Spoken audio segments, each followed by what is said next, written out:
Kevin Gray, Dallas Mavs.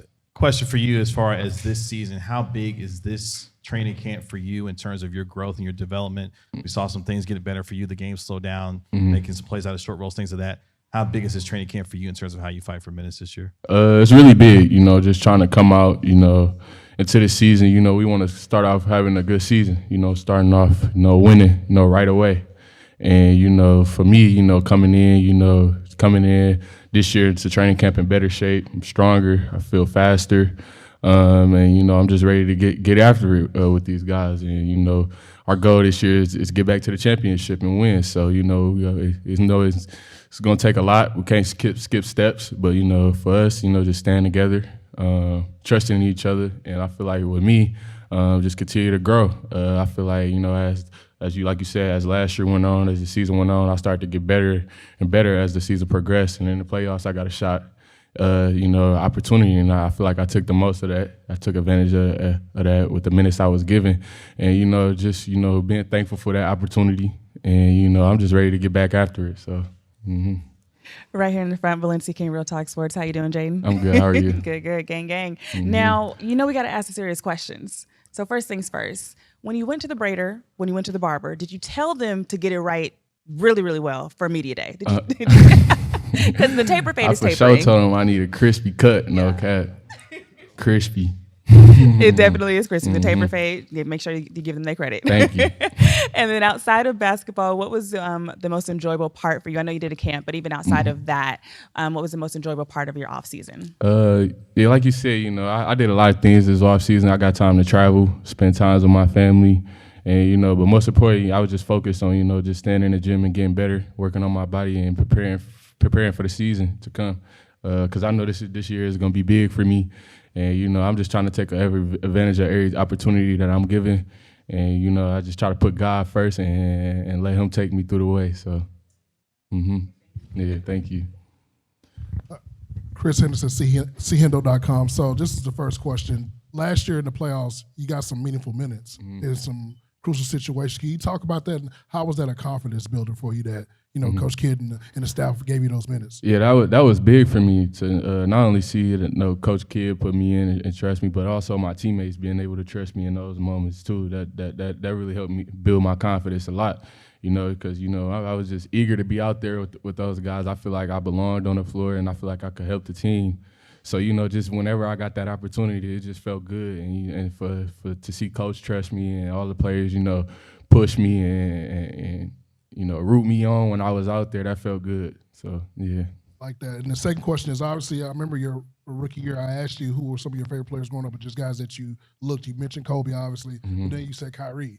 Ironically, Kyrie becomes your teammate. Yeah. Can you talk about what his influence has been with you now on the team and just being able to be a sponge and just look at one of those guys that's a generational talent and learn from him? Yeah, for sure. Not like you said, not only just Kai though, but like being around Luka and now Clay, like that's like 3 future Hall of Famers. So, just being able to be around all 3 of them, being able to pick their brains, and just ask them about their experience. When they were younger players, I feel like it's only gonna help me get better. And I feel like, I'm next up behind those guys and just they know that I'm willing to put the work in and listen. And, it's just I'm happy to be here, and I'm ready to go for this season. I'm fired up, and I can't wait to get out there and show the fans what I've been working on. So, Coach Kidd, Eddie Sefko, Mavs.com. So, Coach Kidd was here earlier and said, you've been patient. Now it's your turn to get an opportunity. And I'm wondering, what do you feel like you have to do specifically to make the most of that opportunity, especially given that it's kind of a crowded backcourt? Yeah, pretty much. When I get out there, making the right decisions. The coaching staff, they talk to me about being able to make those right decisions. But not only that, but make open shots, still not being aggressive. But yeah, still being aggressive out there. But making those right decisions, game time decisions. And I feel like over the summer, being able to work on my game and playing a lot of like pickup 5-on-5. To be able to work on my game decision. Just game time, decisions went well, so I could get that feel for whenever I step out there, just slowing down and reading the game. And I feel like that's what helped me a lot this summer and when I've been working on my game. Blake Elliott, right over here, Jaden. Blake Elliott, 105.3 The Fan. As mentioned, you were kind of a microwave scorer off the bench for the Mavs in this past playoff run. it's a pretty guard heavy roster. Have you and Coach Kidd and any of the staff kind of detailed what your role may be going into this next season, or what do you have planned for yourself coming into this next season as roster's a little heavy with guards right now? Yeah, I know we do have a deep roster, but I mean, over here you just got to stay ready. It just comes down to being a pro, and whenever your name calls, you got to be ready to step out there and do what you do. And I feel like with me, that's what I've been doing, since I got here. Just working, putting the work in. And whenever I hear my name called, I go out there and perform. I try to bring great energy. Root on all of my teammates, have that positive vibe. And, whenever I get out there, I try to do my thing and just, root everybody on. So. All right, we got time for one more for Jaden.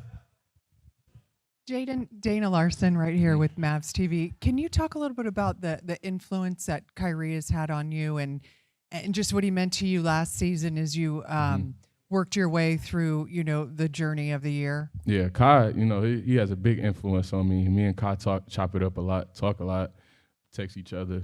And, I know with me and Kai, I used to have conversations with Kai asking him about, his younger days, when he was younger coming into the league, like how he dealt with certain things.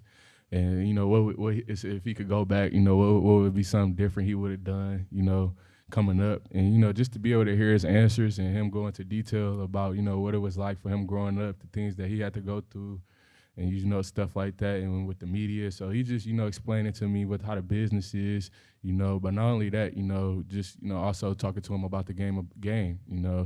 He's one of the best ever at, getting to the spot, being able to, get to the spots, raise up, getting his teammates involved. And also, just taking over a game whenever he needs to. And, that's something that I really like about Kai's game. And not only that, but the person and teammate he is too as well. So just being able to, be able to have someone like that in your corner who always gonna root for you and push you to get better is that's all I can ask for. And I feel like I'm only gonna get better with that. So, yeah.